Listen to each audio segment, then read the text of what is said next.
जुड़े नए साथियों का भी एक बार फिर से हार्दिक स्वागत करता हूं। नए स्वरूप में ब्रिक्स विश्व की 40% मानवता और लगभग 30% अर्थव्यवस्था का प्रतिनिधित्व करता है। पिछले लगभग 2 दशकों में ब्रिक्स ने अनेक उपलब्धियां हासिल की हैं। मुझे विश्वास है कि आने वाले समय में यह संगठन वैश्विक चुनौतियों का सामना करने के लिए और अधिक प्रभावी माध्यम बनकर के उभरेगा। फ्रेंड्स, मैं न्यू डेवलपमेंट बैंक के अध्यक्ष हर एक्सेलेंसी दिल्मा रूसेफ का अभिनंदन करता हूं। पिछले 10 वर्षों में यह बैंक ग्लोबल साउथ के देशों के विकास के लिए महत्वपूर्ण विकल्प के रूप में उभर रहा है। अनेक उपलब्धियां हासिल की हैं। मुझे विश्वास है कि आने वाले समय में यह संगठन वैश्विक चुनौतियों का सामना करने के लिए और अधिक प्रभावी माध्यम बनकर के उभरेगा। फ्रेंड्स, मैं न्यू डेवलपमेंट बैंक के अध्यक्ष हर एक्सेलेंसी दिल्मा रूसेफ का अभिनंदन करता हूं। पिछले 10 वर्षों में यह बैंक ग्लोबल साउथ के देशों के विकास के लिए महत्वपूर्ण विकल्प के रूप में उभर रहा है। निश्चित करने पर प्राथमिकता रहनी चाहिए। फ्रेंड्स, नए स्वरूप में ब्रिक्स $30 ट्रिलियन से भी ज्यादा बड़ी इकोनॉमी है। हमारे आर्थिक सहयोग को बढ़ाने में ब्रिक्स बिजनेस काउंसिल और ब्रिक्स विमेन बिजनेस अलायंस की विशेष भूमिका रही है।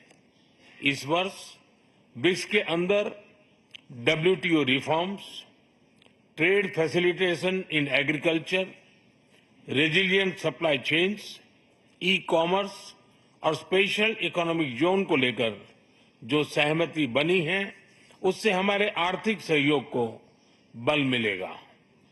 इन सब पहलों के बीच हमें स्मॉल और मीडियम स्केल इंडस्ट्री के हितों पर भी फोकस करना चाहिए।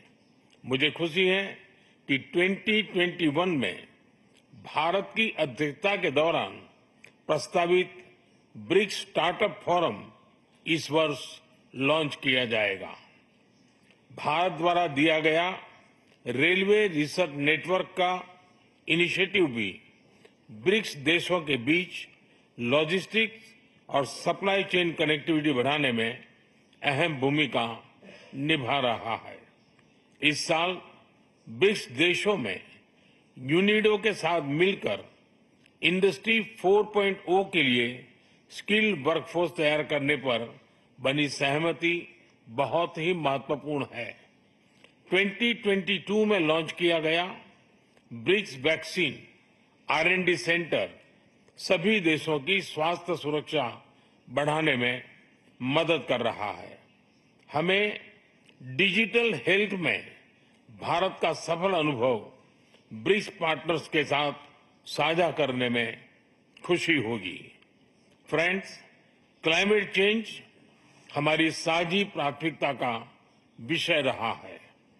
रूस की अध्यक्षता में BRICS open carbon market partnership के लिए बनी सहमति का स्वागत करता है।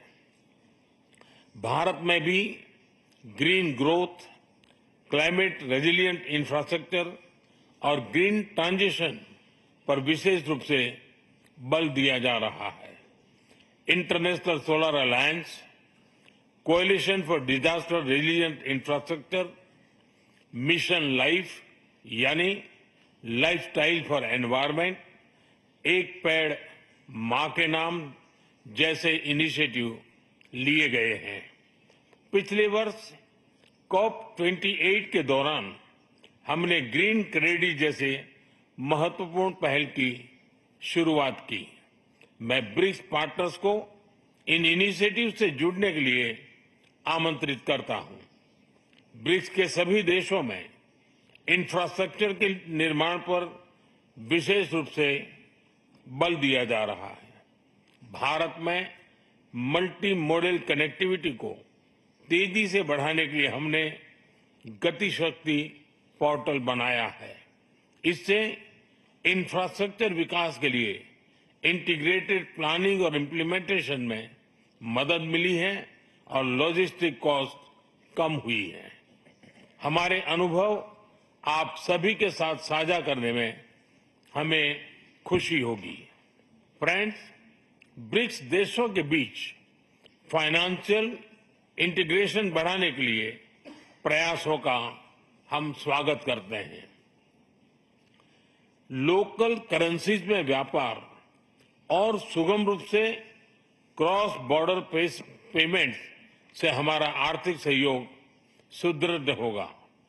भारत द्वारा बनाया गया यूनिफाइड पेमेंट्स इंटरफेस यानी यूपीआई भारत की एक बहुत बड़ी सक्सेस स्टोरी है।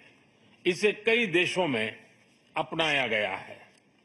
पिछले वर्ष हिज हाइनेस शेख मोहम्मद के साथ मिलकर हमने इसे यूएई में भी लॉन्च किया। अन्य ब्रिक्स देशों के साथ भी इसमें सहयोग किया जा सकता है। फ्रेंड्स, भारत ब्रिक्स के अंतर्गत सहयोग बढ़ाने के लिए पूरी तरह से प्रतिबद्ध है। हमारी विविधता और मल्टीपोलरिटी में हमारा दृढ़ विश्वास हमारी ताकत है। हमारी यही ताकत और मानवता में साझा विश्वास हमारी भावी पीढ़ी के समृद्ध और सशक्त भविष्य को सार्थक रूप देने में सहयोग होगा।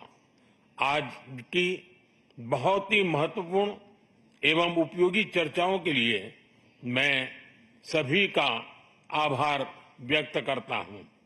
ब्रिक्स के अगले अध्यक्ष के रूप में मैं राष्ट्रपति लूला को हार्दिक शुभकामनाएं देता हूं।